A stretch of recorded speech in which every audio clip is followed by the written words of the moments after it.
Palakpakan po natin si Jesus. Yun pong the best na palakpak para kay Jesus. Yeah. Okay. Masaya po akong makita ang bawat isa. Lalo na yung mga bagong friends po natin, ano? Pwede mo bang batiin yung katabi mo kung lalo kung new friend yan, kung bagong friend, sabihin mo, masaya ako nandito ka. Yun.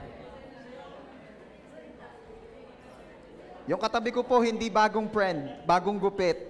Sabihin mo, masaya ako makita yung bagong gupit mo. Okay.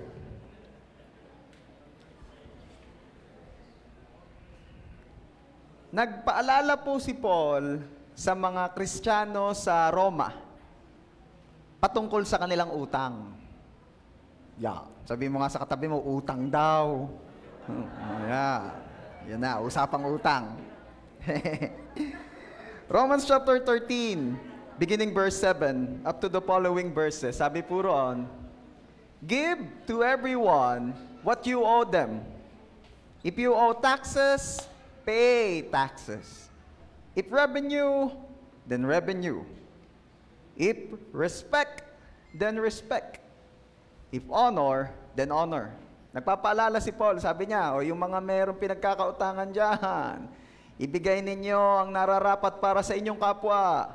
Kung kayo ay merong pang hindi nabibigyan ng buwis, aba, ibigay ang iyong buwis. Kung tubo sa iyong kapwa nagninegosyo, aba, ibigay naman ang kabahagi niya.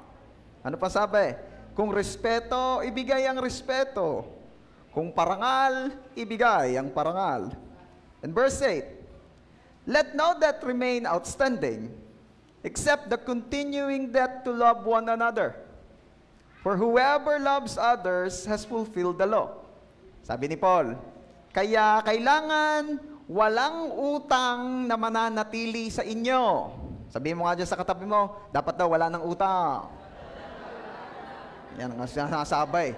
Sabi nung isa, naka-attend pa. Utang palang pag-uusapan din eh. Okay. Ano sabi ni Paul?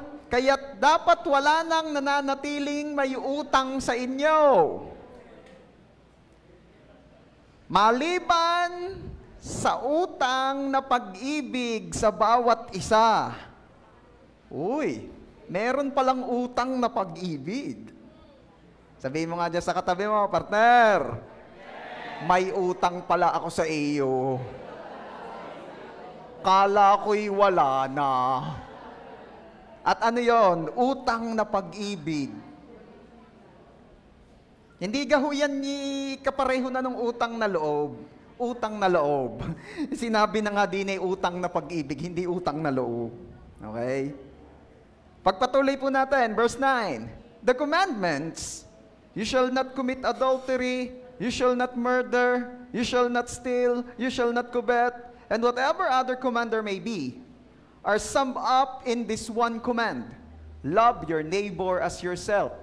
Pinapaalala ni Paul sa mga Kristiyano na, hoy, itong mga nasa 10 Commandments, shinorkat na yan ni Jesus. At ano sabi ni Jesus? Love your neighbor as yourself. Ibigin mo ang iyong kapwa kagaya ng pag-ibig mo sa iyong sarili. And on verse 10, love does no harm to a neighbor.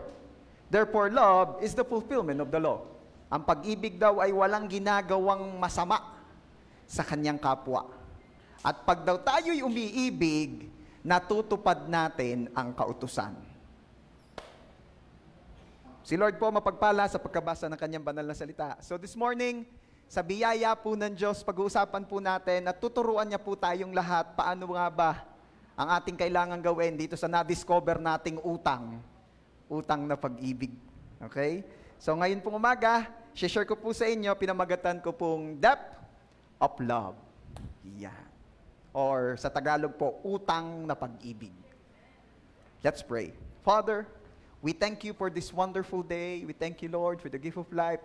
We thank you for all your blessings, for protecting us as we go here, for protecting us all throughout the night, for blessing us beyond sa kailangan at deserve namin. Thank you, Lord, for everything, most especially for your unfailing love sa iyong grabing pag-ibig sa amin. Thank you so much for everything. We ask forgiveness for all our sins. Forgive us, O Lord. Pinagsisisihan po namin ang lahat ng iyon. Tinatalikuran na. Cleanse us with your most precious blood, O Lord Jesus. And thank you, Lord, for the grace of forgiveness. This morning, Lord, we pray na ang pagsama niyo po, ang pagtuturo niyo po ang aming maranasan. Holy Spirit, thank you for teaching us today. Thank you, Lord, for the wisdom. Thank you, Lord, for you yourself is wisdom. And you yourself is love. Teach us, O Lord. Turuan niyo po kami. Bless the lips of your servant as I preach your word. Bless the ears and the hearts ng mga makikinig. Pagpalain niyo po ang gawaing ito at walang ibang parangalan, mataas at makilala kundi ang pangalan niyo lang po, Lord Jesus. We are declaring your complete victory, O Lord Jesus, and the defeat of the enemy in Jesus' name. Thank you so much, Lord.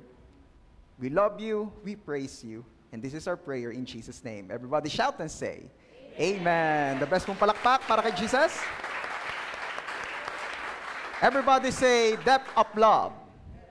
O sa Tagalog po yan ay utang na pag-ibig. So, ihimayin po natin itong pinaka-main verse po natin, which is Romans chapter 13, verse 8. At makikita po natin, hinati ko po ito sa tatlong bahagi. Actually, it's from verse 8 up to verse 10. Hinati ko po sa tatlong parts. At masasagot po doon yung why, yung who, and yung how. Ano ibig sabihin nun? Why kailangang magmahal? O why, bakit may utang? Bakit may utang na pag-ibig? And then, the second part, we will talk about sino ang ating kailangang mahalin, who are the so-called neighbors or others. And then, the third part will be how. Paano natin ipaparanas or paano tayo makaka-installment man lang sa utang na pag-ibig na ito. So, doon po iikot ang ating mga pag-uusapan today. Sino po excited na? Amen. Ayan. Sabihin mo nga doon sa katabi mo, partner. Amen. Excited na ako. Yung iba nakita ko, excited na ako. Talaga? Halata nga. Okay. Number 1. Yung first part po, sabi ron, let no debt remain outstanding except the continuing debt to love one another. Wala daw pong dapat manatiling utang ang mga Kristiyanong kagaya ko at kagaya mo, kundi yung utang lamang ng pag-ibig sa kapwa. Marami pong tao ang naiintindihan kung papaano nga ba o ano ang feeling ng may utang. Sino po rito yung nakaranas ng may utang? Lakas ng amen, mas malakas pa doon sa kanina. Taas po ang kamay ng mga nakaranas ng magkautang. Ayaw, nagtaas ng kamay ah. Taas po ang kamay nung hindi pa kailanman nakaranas magkautang. Talaga, mayroon.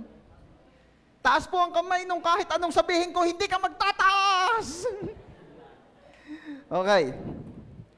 Alam mo ang pakiramdam ng may utang.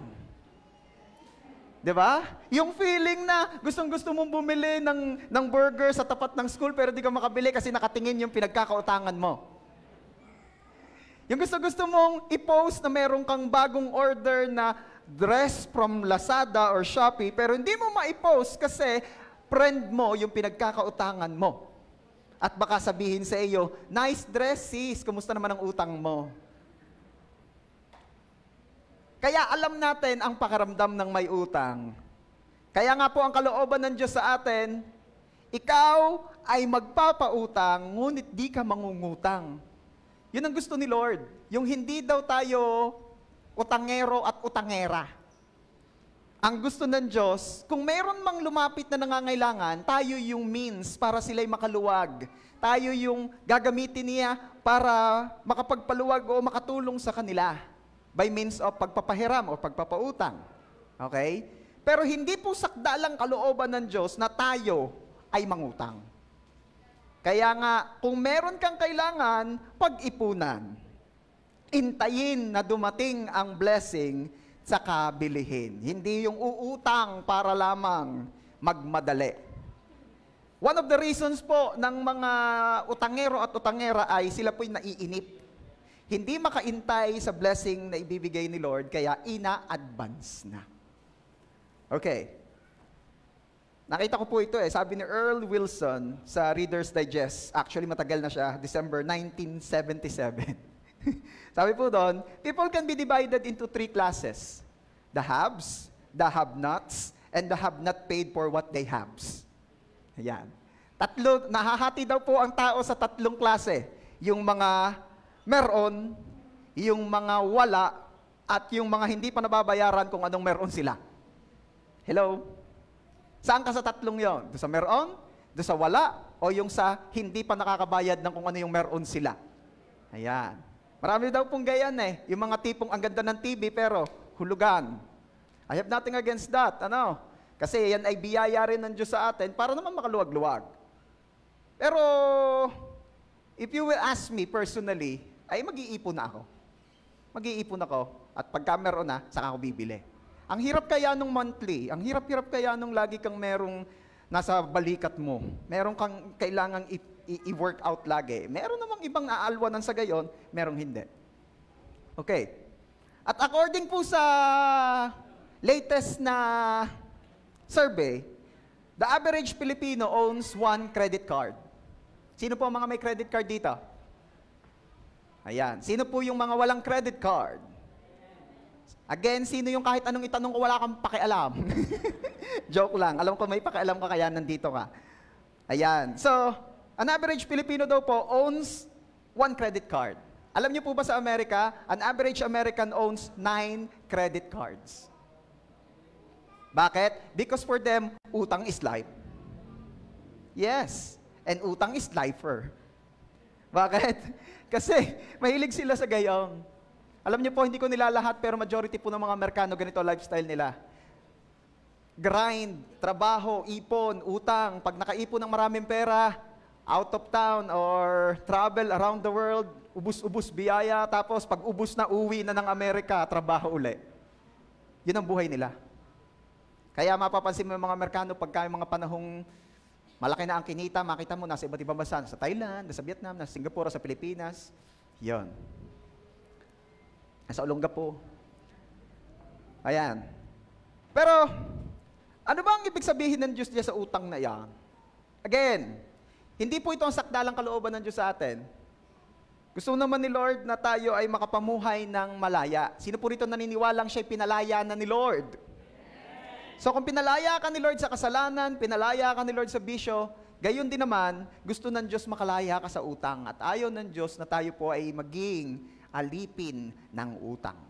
Actually, hindi naman talaga tayo nagiging alipin ng utang kundi nagiging alipin ka ng pinagkakautangan mo. Hello? Pero may napag-usapan na natin before, ulitin ko rin lang. Yang may utang, walang choice kundi baitan ang pinagkakautangan. Hello? Di ba? Kahit mali na o nasasakta na yung may utang sa mga sinasabit, ginagawa ng pinagkakautangan, hindi makontra. Bakit? Baka masingil. Aray, okay ka lang, i-date ko yung girlfriend mo. Ha? I-date mo ang girlfriend ko? Oo. Ano lang, banding lang. Alam ko namang girlfriend mo. Banding lang. Ha? O siya, hindi. Depende naman. Kung ayaw mo naman, okay lang din. Dahil nang naalaala ko nung ikaw may kinailangan bayaran sa iyong school tanda mo pa gayo. Ay, oo nga sige, kayo naman banding lang naman. Siya. Wala dahil nag-iisip pag kinuntra ko, baka masingil ako, wala akong babayad. Alam niyo na ngayon, ang hirap ng may utang. Okay. So, I hope that's not the case with you. I hope that is not your situation. I hope and I pray na hindi yun ang sitwasyon mo sa ngayon. And I pray na ikaw ibiyayaan ng Lord ng karunungan, ng maturity, ma-foresight mo to plan, to save for the things you believe God wants you to have. Okay? At I hope na kung meron mang may utang pa rito ay konti na lang. Hindi yung konti na lang, dagdagin na uli. Huwag gayon. Okay, so everybody say, utang. Tapos na tayo dyan sa usapang literal na utang. Pag-usapan natin ngayon yung mismong topic natin. Ang sabi po ng Bible, kailangan daw po merong isang utang na mananatili. kung meron ka man daw pananatilihin or i-maintain na utang, and this is the utang to love one another. Utang ng pag-ibig. At marami pong Kristiyano ngayon, ang akala niya, wala na siyang utang. Bayad na po ako, pastor. Wala na po akong utang. Okay? Pero hindi mo alam, or marami hindi nakakaalam na may utang pa pala siya, at ito yung utang ng pag-ibig. Sabi po sa Romans chapter 13 verse 8, sabi doon sa binasa na natin kanina, no? Ulitin lang natin. Let no debt remain outstanding except the continuing debt to love one another, for whoever loves others has fulfilled the law. Sabihin niyo saan pag mabilis ako, ha? So ano po sinasabi ni Paul dito? Di ba, kung mapapansin ninyo doon sa naunang verse, pakita mo, verse 7, give to everyone what you owe them. If you owe taxes, pay taxes. If revenue, then revenue. If respect, then respect. If honor, then honor. Ano ibig sabihin yan? Unang diniscuss ni Paul yung patungkol sa literal na utang. Sabi ni Paul, oy, mga Kristiyano, magbayad-bayad naman kayo ng utang ninyo. Baka hindi pa kayo nakakabayad ng buwis. Magbayad na kayo ng buwis. Naniningil na ang BIR. Naniningil na ang ano, di ba? O, yung mga hindi pa nagbibigay ng tubo ng mga kapartner mo, kaysa babahagin kayo, ibigay nyo na yung kabahagi nila. Oh, kung nagastos mo at sabihin mo yung pinaiikot mo, bilis-bilisan mo ng pagpapaikot. Baka ikaw ang umikot ang puwit mamaya pagka inaway ka na ng mga kapartner mo. Things like that. Oh, tapos dinagdag na rin niya. Oh, yung mga hindi marunong rumispeto dyan, rumispeto na rin kayo. At yung mga hindi marunong magparangal, parangalan ang dapat parangalan. Ibigay ang nararapat sa kapwa. Yun ang ibig sabihin ni Paul. Tapos pumasok naman siya ngayon doon sa utang. On verse 8, lagay mo yung verse 8, kaya wala na dapat kayong nananatiling hindi ibinabalik, ibinibigay sa kapwa mo, o sa madaling salita, wala na dapat nananatiling utang, kundi ang pag-ibig sa isa't isa. Ayun. So kung kanina, dinidiscuss ni Paul on verse 7, yung mga utang natin in other people.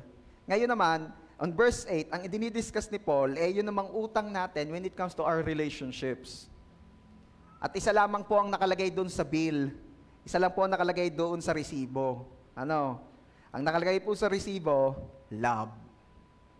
Okay? Kaya wala kang kakatakot sasabihin mo naku, magkano kaya ang utang ko sa kapwa ko? Yung pala'y love. Ayan. Ay, pastor, wala naman yata nakalagay na due date, di bago na? Ang due date po, every time and every day. Sabi mo nga sa katabi mo, may utang na pag-ibig sa kapwa. At ang due date, every time and every day. Alam niyo po, gusto ni Jesus na tayo ay nagpapahiram sa mga nangangailangan. Sabi po sa Matthew chapter 5 verse 42, give to one who asks you, and do not turn away from the one who wants to borrow from you. Yun ang bilin ni Jesus. Sabi ni Jesus, kung meron mang humihingi sa inyo, bigye. At kung meron mang nanghihiram sa inyo, ipahirami. Siyempre, Jesus is talking about yung mga talaga namang dapat ay pinahihiram at binibigyan. Baka naman mga kasinlaki ng katawan ni Arnold Schwarzenegger ang nanglilim mo sa iyo. Aba na may wisdom din naman. Pastor, binigyan ko na rin po. Bakit naawa ka? Sa laking yon, natakot na po ako. Yun. Ayos din naman. Okay? Pag mga able body naman, mamili ka rin naman ng bibigyan. Pero wag din naman yung hila ng isang paa, hila ng kalahati, bulag, bingit, tipi, tapos isasabihin mo scammer, tunay naman. Bigyan na. Okay. At ano pa ang sabi ni Jesus? At kung may nanghihiram sa iyo, abay, pahiramin mo. Siyempre, wisdom din naman yan. Ano? Hindi sinasabi ni Jesus na pahiramin mo ng pahiramin yung mga 10 years na everyday ay nangungutang sa iyo at di nagbabayad. Pahihiramin yung nangangailangan. Pagka naman kita mong ginagamit lamang sa luho, abay, wag pahiramin. Wisdom. Pero kapag ka naman kita mo nalipad na ng bagyo ang bubong, hindi mo pa pahiramin, ay tunay naman. Aanhin ka, ay, hindi na may tanong mo pag ako mare, kita nyo nga ang yero namin nasa inyo na, hindi ko lang makuha at sabi mo'y walang pangalan.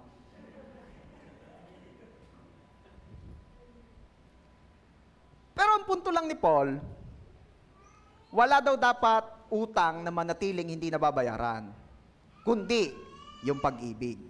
Okay?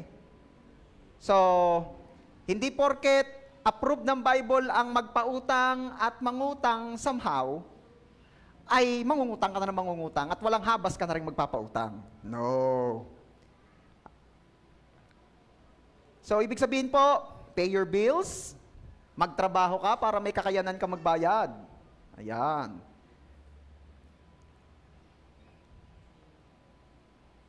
Alam nyo ba na kapag ang isang Kristiyano pala hindi nagbabayad ng utang, ay ang nakakahiya ay si Lord. Diga? Imagine ninyo kung isang Kristiyano ay may utang at sisingilin ng pinagkakautangan at ayaw magbayad ng Kristiyano na may utang, ano ang unang-unang sasabihin sa kanya ng pinagkakautangan niya? Kristiyano ka pa naman. Diba? Kawa-awa naman si Lord pagkagayon. At kapag yung tayo ay gastos din ng gastos ng pira, at walang habas sa paggastos, at wala na rin sa lugar, at walang wisdom, kahit pa paano, nakakahiya na rin si Lord doon dahil, yan, Kristiyano pero bulagsak naman. So, we're talking about wisdom sa paggastos o pagpapahiram o paghiram. Iingatan natin ang testimony natin tungkol dyan. Okay? Meron po akong ikukwento sa inyo. Yeah. Meron akong kwento. Yeah. Anong kwento? Meron pong isang lalaki, ang pangalan niya ay Joe. Meron ba Joe rito? Wala naman. Good. At ito daw pong si Joe ay na-born again. Sabihin mo nga sa katabi, uy, na-born again. Good news, good news. Ngayon, etong mga dating kasamahan ni Joe, nabalitaan na si Joe ay na-born again. At agad ay tinawagan sa phone. Sabi daw nung isang tropa kay Joe, ay, tropa, balita ko ay alive ka na. Alive, praise the Lord ka na. Sabi ni Joe, uy, wag kang ganyan. Oo, ako'y born again na. Ako'y nag-church na. Wow! Sabi ng tropa. Di siguro, nag-church ka na every Sunday. Sabi ng tropa. Sabi ni Joe, of course! Every Sunday talaga yung tropa. Nag-church ako. Tapos, sabi ng tropa, siguro, hindi ka na ngayon naninigarilyo at saka nagbabaret ka na. Sabi ni Joe, yes, nako! Ay napakatagal na nung huling lumapat na sigarilyo sa labi ko at napakatagal na nung huling alak na lumapat sa bituka ko. Wow! Palakpakan natin si Joe. Iyan. Sabay, sabi nung tropa, ay maganda yan. Ay siguro na may babayaran mo na ang utang mo sa akin. Yan ang sabi ng tropa. At ito po ang isinagot ni Joe. Sabi ni Joe, teka, anong utang? Ay, pagiging born again ang pinag-uusapan natin. Saka na natin pag-usapan yung sa negosyo. Nako. Ay, ba't biglang naging negosyo? Bakit nung napag-usapan ng utang, ay parang nakalimutan siya ay born again? Ano ang lesson doon? Wala lang. Hindi po, may lesson po doon. Ang lesson po ay ito. Hindi mo talaga pwedeng ihiwalay ang iyong spiritual life at ang iyong financial life. Laging magkasama yan. Kaya nga nung sinabi po ng Diyos, love the Lord your God with all. Kaya hindi mo pwedeng sabihing born again ka lang in this area of your life, pero hindi ka Kristiyano sa mga iba pang parte ng buhay mo. Hello? So, very good na sana si John, no? Nag-church every Sunday, wala nang bisyo, hindi nga lang nagbabayad ng utang. Ayan. Okay, sabihin mo nga, dapat nagbabayad ng utang. Okay. So, again, biyaya ng Lord, makagraduate tayo dyan, lahat. Pero may isang utang daw na hindi ka makakagraduate kahit kailan. At ito ang pinupunto ni Paul sa church sa Roma. Ano? Let no debt remain outstanding. Ibig sabihin, laging outstanding. Laging pumupula-pula sa balance.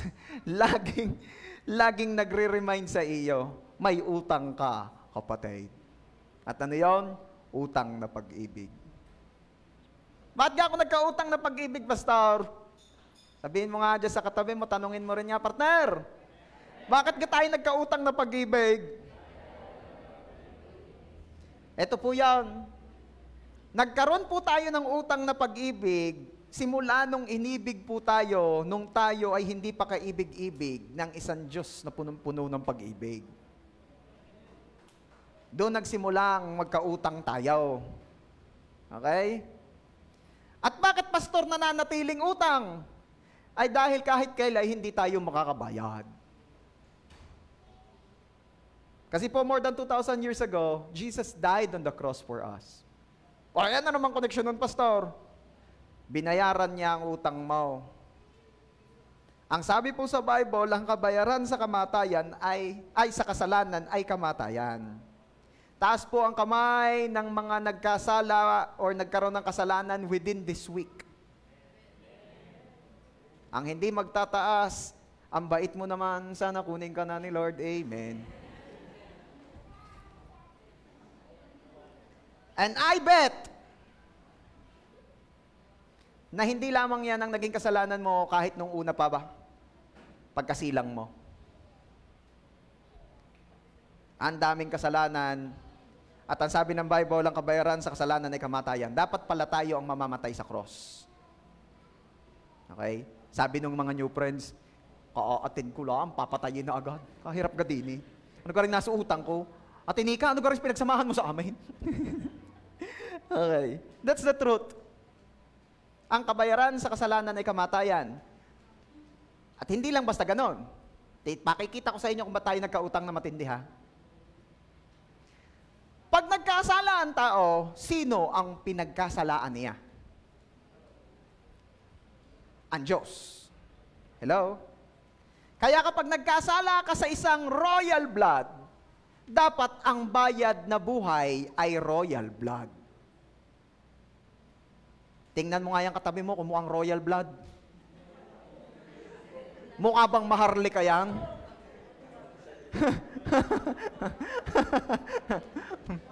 Hello? Nare-realize nyo na ako Sprite para wala masyadong food color. Ano mapapansin ninyo ngayon? Ay, ang laki nga pala ng utang. Dahil kung tayo po ang magbabayad sa ating kasalanang nagawa, ang kailangang ibayad natin, sapagkat ang pinagkasalaan ay banal, ang kailangang ibayad ay banal. Tingnan mo nga yung katabi mo kung mukhang banal. Yung isa pansin ko, pag tingin, nagulat eh. Kanina pang katabi, nagulat pa eh. Rigo. Tingnan mo nga ang ulo kung may halo. Baka sakali. Wala ho eh. Dini ho ang halo. Dini. Hindi daw dini. Okay. Kidding aside. Pero church, gusto ko makita ninyo. Ang laki ng problema ng tao. Ang laki ng utang natin. Pwede ka na umutang ka ng ginto. Ang ibabayad mo ay tansaw. Kakulay din naman. Hindi ubra na. Kaya ano ang ginawa ng Diyos? Dahil walang pag-asa ang taong makabayad sa kasalanan na ating nagawa, shoot tayo sana lahat sa impyerno. Jesus paid the price. Si Jesus po ang nagbayad ng ating kasalanan. Qualified ba si Jesus? Banal ba si Jesus? Of course. Kaya pwedeng pambayad. Ngayon, Pastor, bayad na pala eh. Di wala na akong utang. May utang ka sa nagbayad.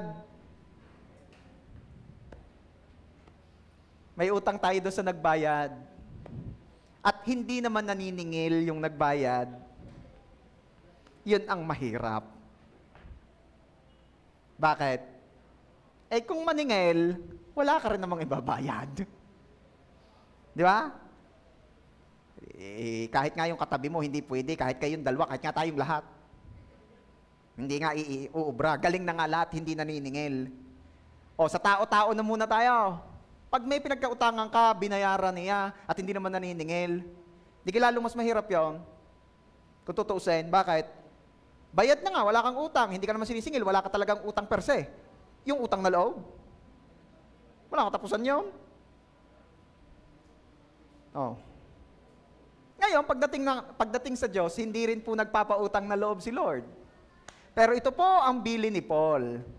Dahil tayo po'y may utang na pag-ibig sa Diyos, gayon din naman, ito yung pag-ibig natin o yung utang nating pag-ibig sa kapwa natin should remain outstanding.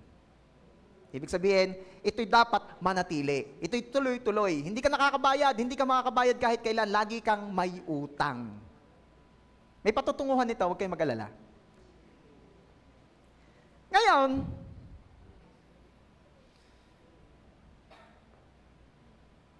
bakit po yung iba namang utang natatapos? Bakit po yung utang ng pag-ibig hindi natatapos? Because love never fails. Because love, I know ending. Diba? Yun ang mahirap. Dahil ang utang natin ay pag-ibig, wala talagang katapusan yan. Dahil ang pag-ibig ay walang katapusan. Sabi nga po sa 1 Corinthians chapter 13 verse 8a, love never fails. Hindi sumasablay, hindi natatapos, hindi nawawala. So as our utang na pag-ibig. Sabi mo nga dyan sa katabi mo, partner, ay kahit kailan pala, ay hindi na ako makakabayad ng aking utang na pag-ibig sa iyo. Oh. Siya, I love you na. Yeah. Alam niyo, sino mga may asawa na rito? Ano, may mga boyfriend, girlfriend, taas ang kamay. Ano? Mapakagandang ipaalala nito sa atin sa isa't isa. Pagka tayo may mga hindi pinagkakasunduan, may mga pinagbababagan, o siya, sige na. At ako may utang na pag-ibig sa iyo. Yeah. Sasabihin naman ng babae, ay sadya! Sasabihin naman ng lalaki, o yan na naman. Pinahihirap mo na naman, kahirap na nga. Sadya! Laging kayong mali. Oo nga. May utang akong pag-ibig sa iyo. Wow, sadyang gayaw. Nagalit na yung lalaki. Bay, papaalala ko sa iyo, ikaw man din may utang din. Mayos ka. Nagbabaglalo. Cut. Our debt of love can never be fully paid. And we need to live every day in the light of the truth. Tanggapin mo na habang buhay ay may utang kang pag-ibig sa kapwa mo. Okay. Di ba natanong ko kayo kanina, sino ba rito yung nakaranas ng magkautang? O baka hanggang ngayon may utang pa, hindi nakatatanongin kung may utang ka pa. Okay? Pero kapag ka nakita mo, anong unang-unang pumapasok sa isip mo pag makikita mo, makakasalubong mo yung pinagkakautangan mo? Anong unang-unang mong inaiisip? Siya ba? Kumusta siya? Kumusta health niya? Masaya ba siya sa kanyang love life? Yung ba mga unang mo naiisip? Huy, yung pinagkakautangan ko, masaya na kaya love life nito? Yung ba ang unang mo naiisip? Anong nauna mong naisip? Yung utang mo. Di ba? Wala kang pakialam sa kanyang buhay. Basta pag nakita mo siya, naku, yung utang ko. Di ba? Hello? Yung mga tipong nung nakita natin yung Batilik dito sa San Jose, naku, di pa kakabayad ng Batilik. Mapuputulan na. Nabayaran ka? Ayos na? Ayan. Kahit makasalubong natin taga Batilik, ayos na. Okay. Unang-unang papasok sa isip mo ay yung utang mo. Hindi mo mapigilan, pero talagang, lalo pag binati ka. Ay! Hi! Naku, husay. At anong unang-unang mong babanggitin? Pag tinanong ka, uy, kumusta? Anong babanggitin mo? Babanggitin mo bang okay ka? Hindi. Ang unang mo sasabihin, huy, pasensya ka na ha. Hindi ko naman nakakalimutan. Di ba? Ano agad ang iyong banabanggit? Yung utang mo. Hello? Kaya napakaganda pong yung ating outstanding na utang to love ay sa utang talaga inihalin tulad ni Paul. Bakit? Every time that you will encounter somebody or someone, lalo na yung may pinagkakautangan kang sama ng loob, nagkaaway kayo, nagkagalit kayo, meron kayong difficulties, meron kayong something. Ano ang maaalala mo? Anong maaalala mo? Ay, ang naalala ko, Pastor, ay nung kami maliliit pa, ay tinago niya ng tsinilas ko, kaya nagkatakbuhan akong nahulay. Ano ang maaalala mo? Is it the hard feelings? Is it the galit? Is it the tampo? No. God is reminding us today, kagaya ng may utang, every time na makita mo kahit yung kagalit mo, makasalubong mo yung kinagalitan mo or nakaaway mo, ang iyong tandaan, ang iyong alalahanin ay yung utang na pag-ibig. May nakukuha kaya? Palakpakan natin si Lord.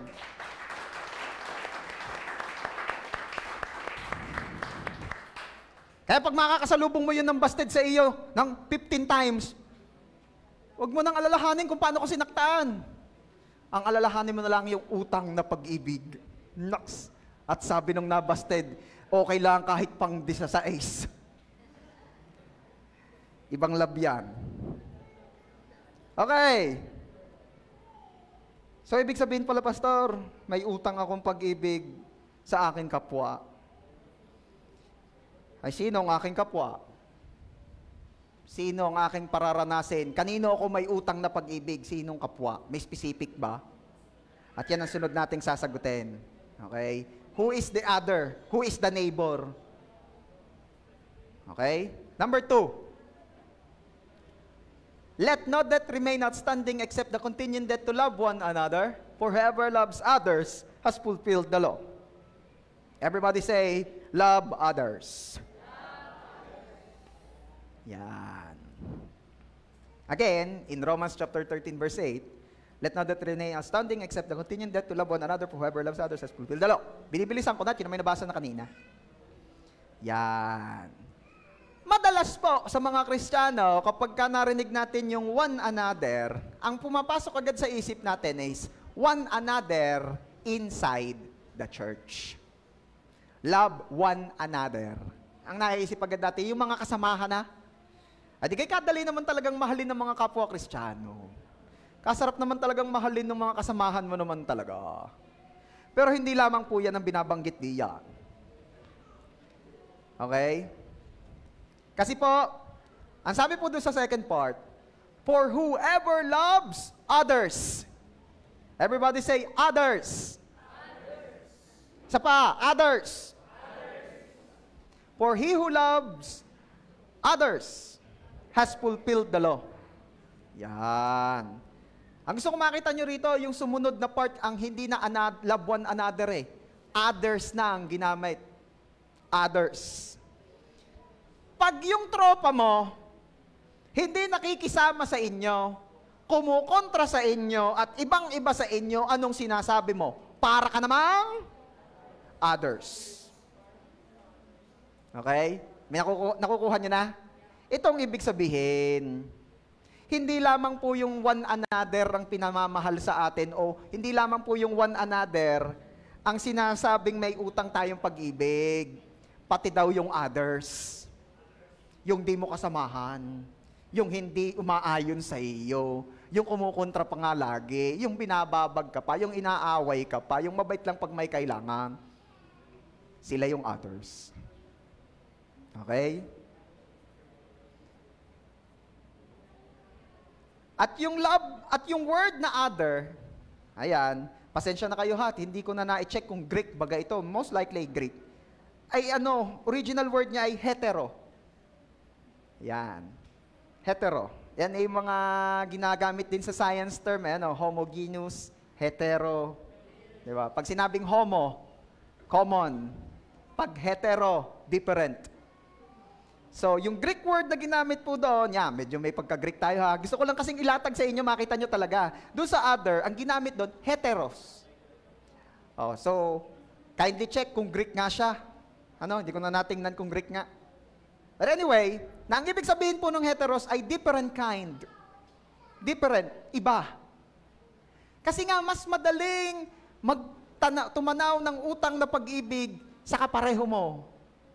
Kapareho mong mabango, kapareho mong hindi magaspang ang ugali, Kapareho mong pag meron din naman pera, ay naglilibre din. Di ba? Pero ang bilin ng Bible ay magpakita rin daw o magparamdam ng utang na pag-ibig sa hetero, sa ikaiba, sa kaiba mo, sa hindi kayo magkatulad. Ano ibig sabihin? Kung mabango ka, magpakita ka rin ng pag-ibig sa hindi ka bango ha. Naalala ko yung nagkukwentong isang misyonaryo. Nag-mission siya somewhere in Mindoro. At ang ni-reach out po nila yung mga kamangyanan. At ang sabi po ng worship leader habang nagpe-praise and worship, sige po, tayo po yung magkamayan. Ipakita po natin ang pag-ibig ng Diyos sa bawat isa. Ha, ha, ha. Eh di kamay-kamay naman daw si missionary sa mga mangyan ng atin. Brother, sister, kapatid, mahal ka ng Panginoon man din. Brother, diyan, ayos daw. Tapos balik na daw siya sa likod daw siya naupo.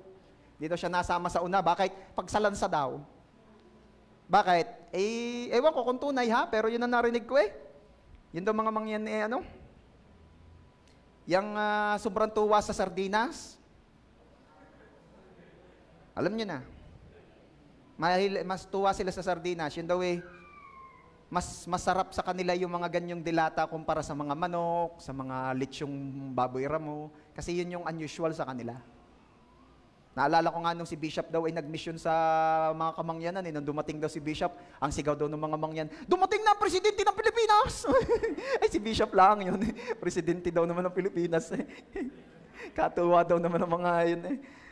So, tuloy natin yung kwento ng misyonarya na ngayon daw, may di nag-preach daw yung pastor. Ang itinuro daw ay love. Tapos sabi daw nung pastor kung talagang iniibig mo ang iyong mga kapatid sa pananampalataya, dapat hindi ka naiilang sa kanila. Tama daw sa misyonaryo, sabi. Lumipat daw sa unahan. Tumabi doon sa isa. Akbay daw naman agad yung kapatid na mangyan. Sabi na, kiniskis pa.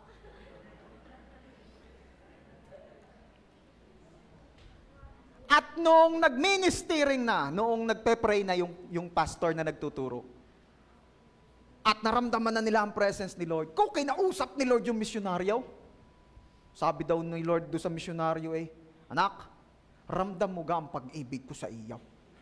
Sabi daw ng misyonaryo, yes Lord. ramdam ko po Lord. Sabi daw ni Lord doon sa misyonaryo, hindi pa toong ramdam ng katabi mo ang pag-ibig mo sa Kanya.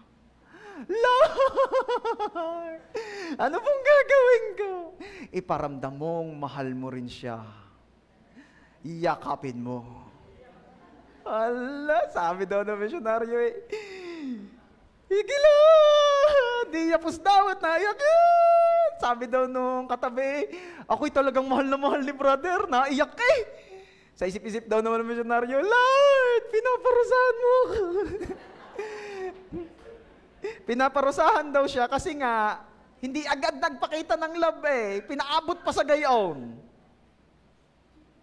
Yan. Anong punto ko?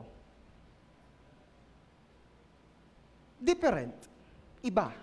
Iba sa iyo. Hindi mo katulad. Yun ang sinasabi ni Lord. Yun ang sinasabi sa Bible na may utang ka ding pag-ibig sa kanila. May utang din tayong pag-ibig sa kaiba sa iyo. Yung ikaw bruskong-brusko, ikaw tigas na tigas talaga, ikaw yung tapos merong malaki pa sa iyo ang katawan, malaki pa ang braso sa iyo, pero nakadress. Ay, pastor, di ibig sabihin, ari kasama sa hetero. Yes! Kasama yan sa others, kasama yan sa different. Love them. May utang din tayong pag-ibig sa kanila. Are you getting me? We're talking about loving people with different backgrounds from ours.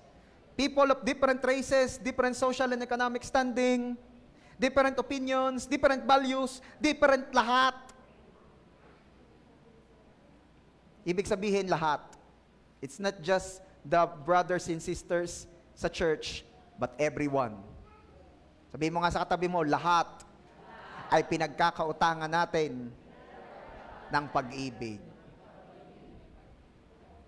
Kahit po, pastor, yung nasakyan kong tricycle kanina, hindi ako sinuklian? Oo. Siyayain na ho ang sukli ko. May utang pa pala ho kong pag-ibig doon. Very good. Diba? Kanina ang sakit eh. Feeling mo na biktima ka. Feeling mo na scam ka, hindi binigay yung 5 piso. Na-scam ka sa 5 pesos, di ba? Ah, grabe ka! Saan ka makakapulot ng 5 piso ngayon? Di ba? Yun ang feeling mo kanina, pero ngayon naririnig mo na ito. Ayos lang, may utang nga pala akong pag-ibig doon. Kulang pa yun. Nagbabago, no? Naiiba ang puso? Naayos ang puso? Yung mga may dala-dala ditong sama ng loob bago ka pumasok ng church, tampuhan mo sa iyong ina, sa iyong ama, sa iyong kapatid. O baka kaya wala si BF mo ngayon kasi magkababag kayo, o si GF. Oh, church, ito na ang sagot. May utang na pag-ibig. Okay. Romans chapter 13 verse 9. The commandments: you shall not commit adultery, you shall not murder, you shall not steal, you shall not covet, and whatever the commands they may are sum up in this one command: love your neighbor as yourself. Tapos on verse 10, inulit-ulit, love does no harm to a neighbor. Therefore, love is the fulfillment of the law. Gusto ko pong makita ninyo rito, ang pinili ni Paul sa 10 commandments yan, di ba? Yung mga not. Di ba? Mapansin nyo? You shall not commit adultery. You shall not. Puro not. Puro yung mga negative. Puro yung mga wag mong gagawin. Bakit? Kasi ang summary daw noon, on verse 10 nakalagay, love does no harm to a neighbor. Ibig sabihin, papaano ko mamahalin ang aking kapwa? Paano ko magpapakita ng aking utang na pag-ibig? Okay? Ay di, mamaya natin pag-usapan. Number 3 yan eh. Okay. Who is my neighbor? Gusto ko makita lang nyo dito. Who is my neighbor? Love does no harm to a neighbor. Who is my neighbor? So anyone. Anyone. Even if you're different to them, or them to you. Anyone. Naalala nyo po ba yung lawyer na nakipag-usap kay Jesus? Nung tinanong niya kung sino ang aking neighbor, di ba, sabi, Lord, Jesus, ano ba ang pinakadakilang kautusan? Sinagot siya ni Jesus, mahalin mo ang Diyos ng lahat-lahat at mahalin mo ang iyong kapwa kagaya ng pag-ibig mo sa iyong sarili. Ay napahiya yung lawyer. Sana ipapahiya niya si Jesus, siya napahiya. Ay di gustong i-justify ang kanyang sarili. Tinanong ngayon niya si Jesus in Luke chapter 10 verse 29. But he wanted to justify himself. So yeah, he asked Jesus, and who is my neighbor? Nasaan na? Yan. And who is my neighbor? Sino ang aking kapwa? And if you're familiar or you still remember the story, sinagot siya ni Jesus with the story. The parable of Good Samaritan. Diba? Yan ang sinagot ni Jesus. And from the story, pinakita ni Jesus na sino ang neighbor? Anyone na nangangailangan ng tulong ay neighbor. Ayan. At ibig sabihin pala, kung sa context ng pinag-uusapan natin ngayon, ang point ni Paul, miski pala, enemies mo, kung nangangailangan o may pangangailangan, may utang ka ring pag-ibig. Sabihin mo nga sa katabi mo, kahit pala kaaway, may utang akong pag-ibig. Napakunot na yung isa. Sabi, ay, parang, yun nga may utang sa akin, kaya nga ako galit daw. Okay.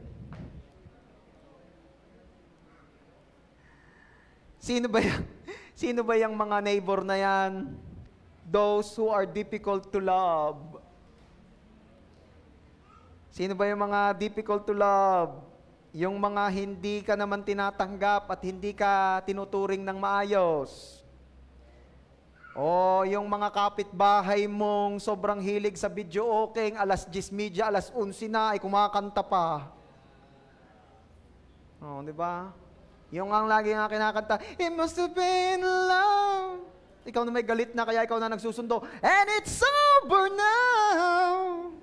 Galit na eh. Sino pa? Yung mga kamag-anak mong pinipintasan ka at pinupulaan sa pagiging Kristiyano mo. Yan daw ang mga mamahalin. Yan daw ang mga may utang tayong pag-ibig. Sino pa? Yung mga lagi na lang galit sa iyo, lagi kang sinisigawan. Sino pa? Yung mga kaklase mong lagi na lang ikaw ang pinagtitripan, kaya pag uuwi ka, may dala kang bunot, may dala kang basahan, may dala kang karet. Sino pa ang mga may pinagkakautangan natin ng pag-ibig? Silang lagi na lamang nanggugulang sa iyo at lagi kang nilalamangang. Sino ang iyong kailangan ka nagkakautangan mo ng pag-ibig? Most especially yung mga kasama mo sa bahay. Yung kakasabi mo lang sa kapatid mong yun ang isusuot mo, paggising mo, suot na niya. Yan ang problema pag magka-size kayo ng kapatid mo. Anyway, that's whom we should love. They are our neighbors. They are the others. Whoever he or she is. At papaano mo siya mamahalin? Paano pong love ang gagawin ko? Ano pong klaseng love ang pinagkakautang ko sa kanila? Yan ang ating sasagutin ngayon. Number 3, love does no harm to a neighbor. So, paano po ba ako magpapakita ng utang na pag-ibig? Everything that will not harm other people. Romans 39. Yan na. The commandments, you shall not commit adultery. You shall not murder. You shall not steal. You shall not covet. And whatever other command there may be are summed up in one command, love your neighbor as yourself. And in verse 10, love does no harm to a neighbor. Therefore, love is the fulfillment of the law. Napansin nyo? No harm. Okay? Bakit? Kasi po, yung iba ay hindi maintindihan kung paano daw niya mamahalin yung kanyang, yung mga hindi kaibig-ibig na yung mga nabanggit ko kanina. Ay may utang akong pag-ibig, paano ang gagawin ko? Di basta hindi ko na lang papatulan. Dumating na doon sa puntong akala nila'y pag-ibig na rin yung neutral. Sabi mo nga dyan sa katabi mo, ang pag-ibig ay hindi neutral. Di ba? Ang pag-ibig hindi neutral, ang pag-ibig pumipili. Hindi mo pwedeng sabihin, sino ang mas mahal mo? Ako na girlfriend mo o siya na best friend mo? At pag sinagot ka ng boyfriend mo, neutral, i-break mo na. Di ba? Hindi po pwedeng ikaw ay may girlfriend tapos may best friend kang babae. Ano yun? Di ba? And vice versa. Ikaw ay may boyfriend na tapos may best friend kang lalaki. Hindi pwede yun. Lalo pag-asawa na, hindi pwede yun. Maayos kayo. Bakit? Pag lalo pag-asawa na, ang asawa mo, ang best friend mo. Di ba? Sabihin mo nga dyan sa katabi mo, pag may asawa na, ang asawa mo, ang best friend mo. Kaya para hindi layas ng layas ang asawa mo, maging tropa ka niya. Bakit galaw layas ng layas yung asawa? Mas gusto pa niya sa kanyang mga tropa. Ay paano nakakaramdam siya na tropa niya yon? Hindi magpakatropa ka sa asawa mo. Ay ang akin pong asawa ay lagi na lang nag-ML. Di mag-ML ka rin. Tapos galingan mo para pag natalo mo siya, makipag-deal ka at sabi mo, pag ikinatalo ko, hindi ka na mag-ML. Oh. Gayon. Kaya gagalingan mo na talaga namang pag magaling na lumapit ka sa akin at magpa-deliverance ka. Malamang may karga ka na. Okay. Pastor, lagi ka may karga pag nag-ML? Hindi naman. 99%. Yung 1% yun yung exemption. Hindi naman lagi. Bakit yung mga life group ko, wala namang karga, nag-ML? Hindi ka sure. Ayun nga, hindi ka sure. Reko. Okay, tuloy.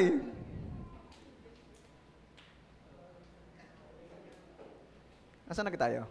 Yon. So, pag-ibig or pag nagmamahal, hindi pwedeng neutral. Pipili ka talaga. Kaya hindi mo pwedeng sabihin, ito na po ang pagpapakita ko ng pag-ibig sa nangaaway sa akin, hindi ko na pinapatulan. Ay, hindi. Ano ibig sabihin, Pastor? Papatulan ko na. Talagang matagal na rin ako nagtitimpi din eh. Bigyan mo lang ako ng go signal talaga naman. Sabihin mo lang ipag-ibig dahil na iibigin ko ito na lubos-lubos. Ano sabi ng Bible? Huwag magpadaig sa masama, pero daigin mo ng mabuti ang masama. Gumanti ka ng magandang gante. Hindi magandang patama, magandang gante. Okay? And that is love. Ano ibig sabihin, Pastor? Inaaway ako, anong gagawin ko? Yapusin mo. Hanggang di na siya makahinga. Ay, yapusin mo at sabihin mo, mahal pa rin kita. Susuntukin ka pa rin nun, mahal pa rin kita. Susuntukin ka pa rin nun, mahal pa rin kita. At pag sinuntok ka pa rin, magwat ka na. Masakit na. Hoy, may wisdom doon. May wisdom doon. Dahil inutusan tayo ng Diyos na umibig, pero hindi rin naman sinabi ng Diyos na umibig ka ng napakamartir mo na. Hindi rin naman kalooban ng Diyos. Pinalaya ka nga ni Lord eh. Ang freedom nga ang pinopromote ni Lord eh. Pinalaya ka eh. Tapos magpapaalipin ka sa mga paulit-ulit kang sinasaktan. That's very wrong din naman. Hello? Wag naman yung lagi na lang pag magbibideo, okay kayang kinakanta mo eh. Kahit na niloloko mo lang ako. Huwag naman laging gayon. Kahit na tumingin ka sa iba, magmahal ka ng iba, humanda ka. Ay. Wag din naman laging gayon. Mag-react ka din naman. Mag-react ka naman. Lahat ng hindi sa Diyos. Iba pala react yun. Okay. Ano kaya? Naluhalo na eh. Okay. So how to, paano maipakita yung utang na pag-ibig? Ito, kung mahal mo ang isang tao, hindi ka magkukumit ng adultery eh. Tumahimik kayo. Diba? Dapat, ang pinupusuan mo lamang my day ng girlfriend mo o ng asawa mo. Huwag ka naman pumupuso pa sa mga TikTok ng iba. Tunay naman. Ang malala nito, pinupusuan mo na, sinishare pa! Pastor, hindi ho nagtitiktok ang girlfriend ko, hindi ho nagtitiktok ang asawa ko. Kaya wala ho kong mapusuan, tigilan mo ko. Pag committed na, wag nang nagbabrowse ng Facebook ng iba. Kasi nasasaktan yung isa.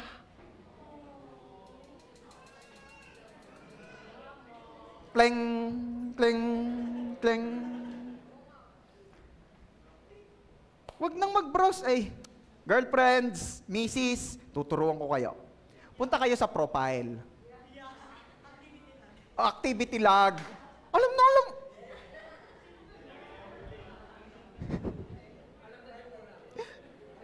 Change topic. Dala na ako. Oy, seryoso, activity log. Nadidelete ka rin yan. Uy!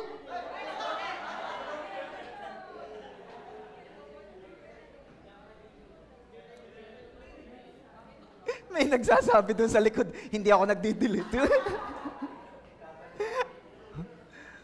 Biglang pinakapal eh, talagang shield! Defense! Okay, tama na, wag na yon. Kung mahal mo, hindi mo sasaktan. Pastor, Ako naman po ay hindi nakikipagrelasyon dahil ako may relasyon na tinitingnan ko na lang ho ang mga pictures niya, mga videos niya. Come on! Ang sabi ni Jesus, wala pang nangyayari. Tingin pa lang, adultery na. O, patungkol sa murder, hindi ko naman ho papatayin sa panaginip ko lang. Talagang sinasakal ko yung. O kaya ho'y gumagawa ako ng manika, tas kunyari siya, tas pinagsasasaksak ko ho ng karayong. Ano sabi ni Jesus? Hindi pa lang nagpapatawad, murder na. Talaga, pastor, galit pa lamang, murder na? Yes. Kasi alam ni Jesus prevention is better than cure.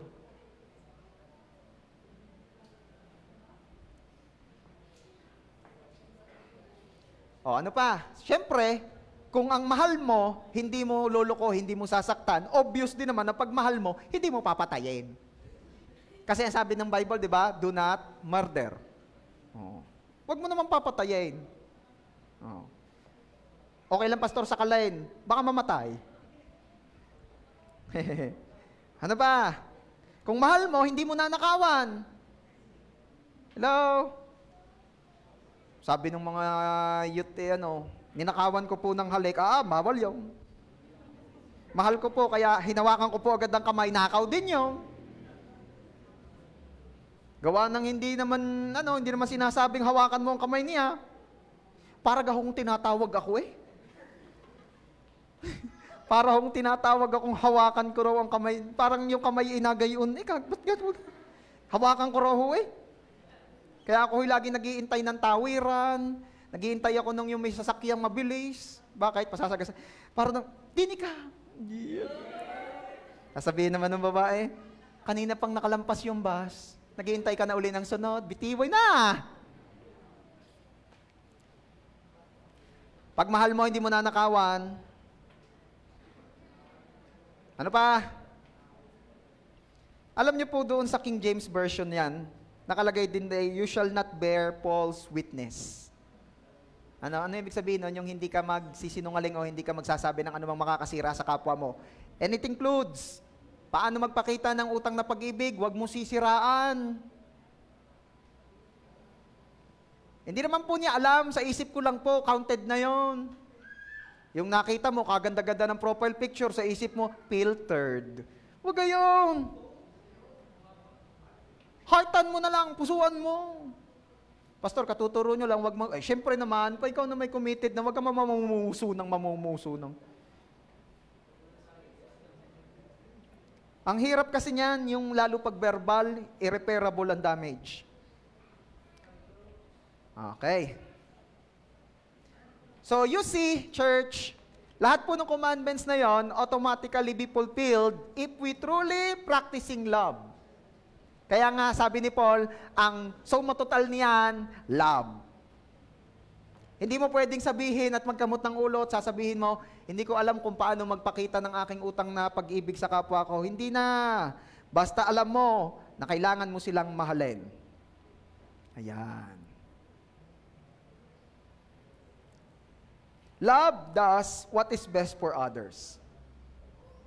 Alam niyo ba na ang pag-ibig ay hindi lamang nagpapatawad, hindi lang nagpapalampas, kundi gumagawa ng ikabubuti ng kapwa niya. Sabi po sa Leviticus 19:18, do not seek revenge or bear a grudge against anyone among your people, but love your neighbor as yourself. I am the Lord. So makikita niyo po, ito po yung Old Testament verse na kino-quote ni Jesus at kino-quote ni Paul. Ito yon. Ano yon? Love your neighbor as yourself. Ayan. Tapos in Ephesians chapter 5 verse 29, ang sabi po roon, after all, no one ever hated their own body, but they fed and care of their body, just as Christ does the church. Love your neighbor as you love yourself. Pinakita ko ngayon sa inyo yung Ephesians 5:29, paano magpakita ng pag-ibig sa sarili, iniingatan ng sarili, pinakakain, inaalagaan. Ngayon, paano mo mamahalin ang kapwa mo kagaya ng pag-ibig mo sa iyong sarili? So kung gusto mo na ikaw ay inililibre, maglibre ka. Do unto others what you want others to do unto you. That's it. Kaya kung ano sinasabi ni Paul, kung ano yung sinasabi sa Old Testament, at kung ano rin yung sinasabi ni Jesus, is all the same. Love ang utang natin. Love other people. At hindi yan matatapos. Laging may utang. Paano pa magpakita ng utang na pag-ibig? By thinking others better than you. O laging isaalang-alang ay iba. Lagi ring isipin ang iba, huwag laging sarili lamang. Ito po ang sinasabi ng verse na yan. Philippians chapter 2 verse 3, do nothing out of selfish ambition or vain conceit, rather, in humility, value others above yourselves. Mas maganda sa NLT. Nilagay ko na rin dyan. Don't be selfish. Don't try to impress others. Be humble, thinking of others as better than yourselves. Paano po magparamdam ng utang na pag-ibig? Most especially during conflicts. Kapag may conflict, listen to this, napakahalaga po nito. Pag may conflict, may away, may hindi pinagkakasunduan, always ask yourself, who are you thinking about now? Sa Tagalog po, sino ang iniisip mo? Pag may conflict, tanungin mo sarili mo, habang ikaw ay nagrarason, nagsasalita ka ng kung ano-ano doon sa kaaway mo, tanungin mo sarili mo, sinong iniisip mo habang sinasabi mo yan? Sarili ko po. Kaya tuwing may conflict at ang iniisip mo ay ang sarili mong gusto, ang sarili mong kapakanan, ang sarili mong pakiramdam, believe me, hindi ka nagpapakita ng utang na pag-ibig. At paano magpakita ng utang na pag-ibig? Whenever there is a conflict, think about the others. Nariyan pa kaya? Think about the others. Isipin mo rin yung iba. Isipin mo yung isa. Laging isaalang-alang rin ang pakiramdam niya. Okay? If you want to be an obedient Christian, think about the other person. It will totally revolutionize your attitude. Magbabago, malaki ang ipagbabago. Lalo na sa mag-asawa, the way you approach your mate, ultimately your relationship with them, magbabago yan. Hindi naman sinasabi rito hindi ka na magsasalita. Hindi po sinasabi rito hindi ka na magsasabi ng side mo. Pero kapag nagsimula ka ng isipin, hindi lamang ang iyong sarili, kundi isipin yung isang tao, yung ibang tao, yung ka-conflict mo, magsasabi ka pa rin ng side mo, magsasabi ka pa rin ng mga gusto mong sabihin, pero in a manner na may pag-ibig na. Kasi pansinin nyo, pag may conflict at ang iniisip lamang natin ay ang sarili natin, nako, wala ka nang pakialam doon sa isa, kahit masaktan ka pa. Sasabihin ko ang gusto ko, bakit iniisip ko kasi ang sarili ko. Isipin mo yung isa, masasaktan ba siya sa sasabihin kong ito? Kung masasaktan siya, hindi ko na sasabihin. Or, pwede ko rin naman sabihin, in a way, in a manner, na hindi siya masasaktan. May paiisip ako sa inyo, paano mo sasabihin sa kapwa mo na mabaho ang hininga niya ng may pag-ibig? Punong-puno ng pag-ibig yan. Di ba? Mahirap, pero mag-e-effort ka. Bakit? Kasi mahal mo. Mag-e-effort ka kasi ayaw mo siyang masaktan. Mag-e-effort tayo kasi may utang tayong pag-ibig sa kanila. Nakukuha? Nakukuha niya? Malinaw? At hindi ka laging defensive. Di ba? Hindi laging pag may katwiran. Pag may katwiran, may utang na pag-ibig. Yun ang ngayon natin tatandaan na. Ano? If you're thinking about the other person, we won't respond defensively. Before talking things about them, ay ating iisipin ang kanilang nararamdaman. Matutong magpalamang. Sabi mo nga sa katabi mo, matutong magpalamang. Diba? Ito po napansin ko sa mga anak ko, kay Queen at kay Elise. Si Elise po minsan iwis, minsan iyis. Kasi yung L niya minsan W, minsan Y. Yan. Ito po napansin ko, si ate, palibasa nga'y bata pa, hindi pa marunong magpalamang kay Elise. Si Elise naman, kung ano yung nilalaro ng ate niya, yun ang gusto niyang kunit, yun ang gusto daw niyang laruin. Pag hindi binigay ng kanyang ate, lalapit sa akin, Papa, ate, yung toys. Gets ko na. Ganun magsalita yun eh, hindi mo maintindihan yung unahan lang at yung dulong naiintindihan. Ate, toys. Okay. Pupuntahan ko si ate, mamaya mo na uli laruin, pabaro mo na muna kay Elise. Di naman lagi, matalino yun eh. Meron na yung nakahandang para kay Elise. Yan ang kay Elise, ito nga ang akin, pinrepare ko na nga yung kanya para di na niya kukunin yung akin. Sasabihin ko naman kay Elise, Elise, ito na daw yung iyo, this is your toys, ate prepared this for you. No! I like it!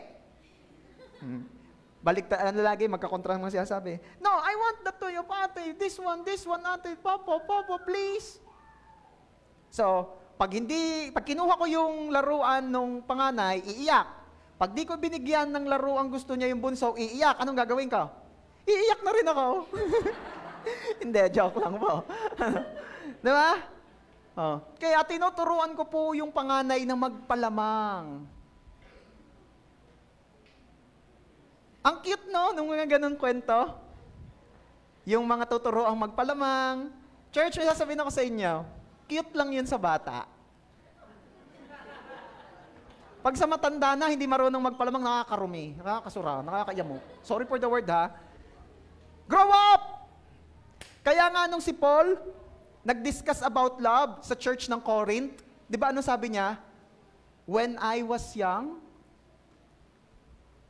I don't needed anyone. Making love was just for fun. And then, nagpiesta kasi sa amin, puro video okay.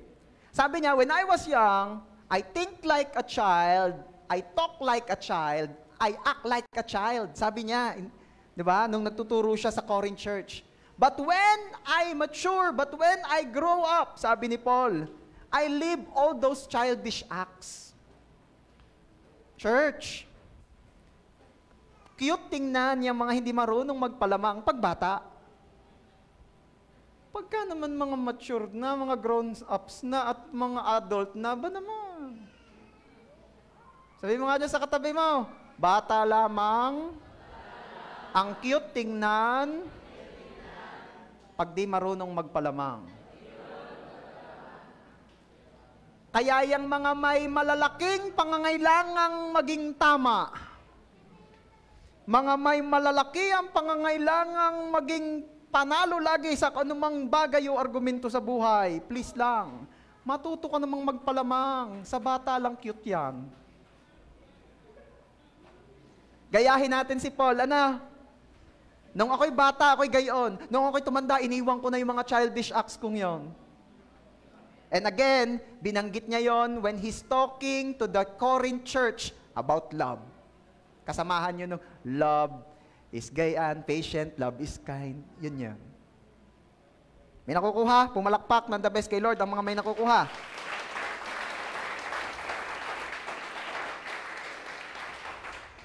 Ang daming mga anak na may issue sa pamilya, may issue sa magulang dahil may mga magulang na ayaw bitawan ang pagiging tama. At may mga magulang na may issue rin sa kanilang anak dahil may mga batang ayaw i-give up ang kanilang pagiging updated. Outdated ka na, mami. Updated ako. Come on. This life is not about pagpapakita who is right and who is wrong. Okay? Ang buhay pong ito ay mas maganda kung pinaiinog natin sa pag-ibig.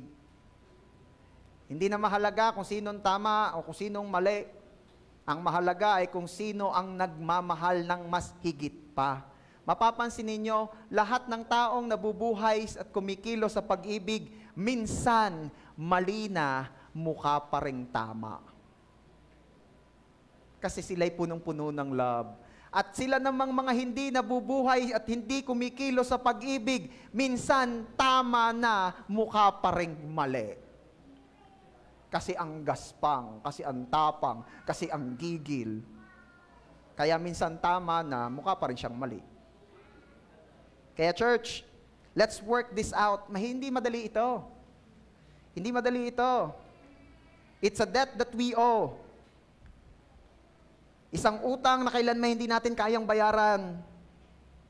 Pero minsan, isang araw, yung utang natin na uutay-utayin nating ibigay, kahit hindi natin kailanman kayang bayaran, ay magbibigay naman ng napakagandang tubo.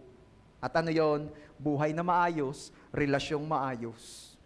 At the end of the day, ito ang madadala mo sa langit. Ang relasyon mo sa Diyos at ang relasyon mo sa kapwa. Kaya hindi na kailangang ipaglaban kung sino ang may-ari ng lupang iyan dahil yung lupang niya hindi madadala. Mas mahalaga pa rin ang relasyon ng magkakapatid. Baka may mga kilala kayong magkakapatid nagbababag-babag sa kakapirasong lupa. Paalala ninyo at the end of the day, kapirasong lupa rin lang, kwadrado ang kailangan nila. At pag nagtitipid pa, di patayo ang libing, yung kasi lakilaang ng pagsusuotan, patayo ang pasok ng ng kabaong. Okay. Relasyon, mahalaga yan. Yan ang madadala mo sa langit. Pag natutukso ng magalit, remind yourself, may utang na pag-ibig. Pastor, kasarap pakinggan, kasarap pag-usapan, pero napakahirap pong gawin. I agree. I agree. Kaya nga, ito ang ating panghahawakan. 1 John chapter 4, verse 7, Dear friends, let us continue to love one another, for love comes from God. Paano makakapagpatuloy sa pag-ibig sa kapwa? Alalahanin mo lagi na ang pag-ibig ay galing kay Lord. Kaya sa tuwinang nagdesisyon kang umibig at tingin mo kulang na yung gauge ng pag-ibig mo from F, malapit na sa E, lapit kay Lord. Magpapuno uli, sabihin mo, Lord, punuin niyo po uli ako ng pag-ibig. Naalala ko, meron ako nakitang post Humanda kayo kasi ribulusok na dahil punong-puno na uli. Diba? Church, paano mo kakayanin magmahal o magpakita ng utang na pag-ibig kahit ang hirap-hirap na humingi sa Diyos ng pag-ibig? Sa Kanya manggagaling yon. Lalakdawan natin from verse 7, punta tayo in verse 19, 1 John 4:19. We love each other because He loved us first. Amen? Diba? Kakayanin natin kasi minamahal tayo ni Lord. Mahirap yung walang hinuhugutan yung bigay lang ng bigay. Ang kagandahan, kung hindi man nagbabalik sa iyo ng pag-ibig yung binibigyan mo, at least si Lord na masupply ng pag-ibig sa iyo, hindi ka mawawalan, hindi ka mauubusan. Praise God. Grabe, anong utang na pag-ibig? Paano nagkautang na pag-ibig? Romans 5:10, last verse na, we were God's enemies, but He made us His friends through the death of His Son. Now that we are God's friends, how much more we will be saved by Christ's life. Wow. Yes. Nung tayo po'y mga kaaway pa'y inibig na niya tayo. Nung tayo'y mga kaaway pa'y minahal na niya tayo. Kung may puhunan na ang Diyos sa ating gayon, kayang-kaya mo ring magpakita ng pag-ibig. Kayang-kaya rin natin sa biyaya at tulong niya. Again, always remember, pag natutukso ka ng magalit, remind yourself, may utang na pag-ibig. Amen. Palakpakan natin si Jesus. May I invite everyone to stand up, please? Habang nakatayo po tayo,